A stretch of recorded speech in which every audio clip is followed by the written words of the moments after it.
In life, we are created with a purpose.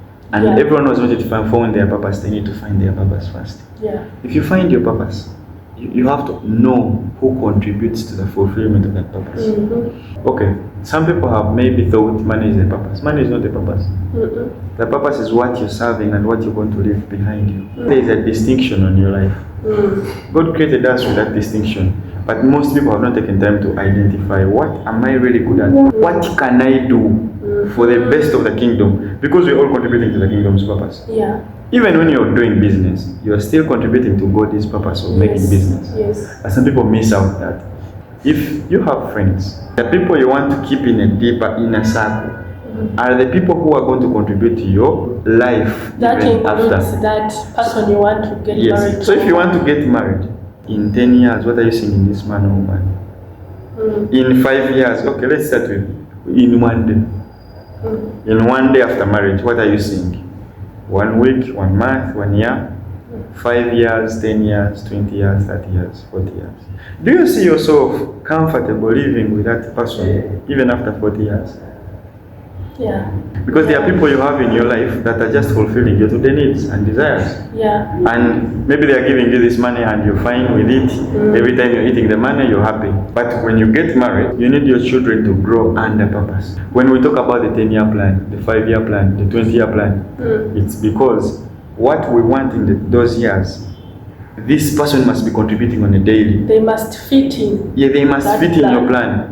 They also must be willing to fit in, to be in it. They must be willing to fit and also to contribute to it. Yeah. I'm not going to have a woman that knows I'm going to pursue my career and then they are not contributing to that plan. Even yourself, what you do on a daily must contribute. It starts with you. What you do on a daily must contribute to your 10-year plan. If you want to do something in 10 years, what does it mean to you today?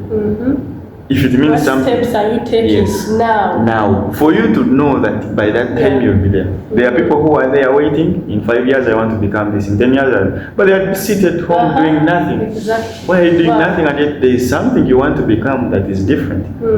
In 5 years, you're telling people, maybe in 5 years, I have to own a very big supermarket. Today, you don't even have a kiosk.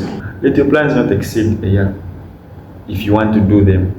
If someone is not contributing on a daily to that, and it may not be daily, it may be once in a while, but if you to study the pattern, they are contributing directly. It's not about the money. You may want to do something, maybe you want to become a politician, and then your wife is contributing on a daily by pushing you to be smart. It makes sense for you to have such a woman, because you know every time I'll be organized. Maybe he's writing your speeches. Maybe he's directing you on what to say, not to say. Maybe he's seeing the parts that you're not seeing, that this is bad. And then some men have an ego that when you tell them they don't want to listen. But the truth is that we have to be listening. That's why in life we should be full-time students, learning all the time. The man, as the Bible calls them, the head of the family, must be the head in terms of vision, carrying vision. Not just being the head, having a big head. So sometimes, if you're choosing a partner, you have to choose a person who fits to be the body. Yes, you're the head, but what's the body? Look at the story of the US President, Barack Obama, former US President. Barack Obama had a dream of becoming a president, and this was his vision in his head. But what did the body do? Michelle Obama contributed almost, I would say 60%, if you read their books and understand their life. I follow them so much. They did, she did what the body should do for his head. So that's what we have to have, even in our friends, in our relationships. Most of those iconic couples that I see, they support each other. They support each other. Fulfill their dreams. Exactly. It doesn't necessarily mean that the wife will always support the man's vision. No.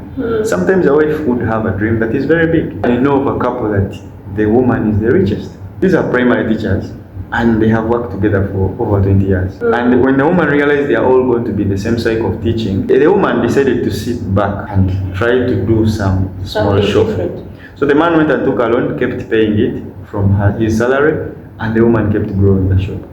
She sat home, she stopped teaching. Now they are very rich.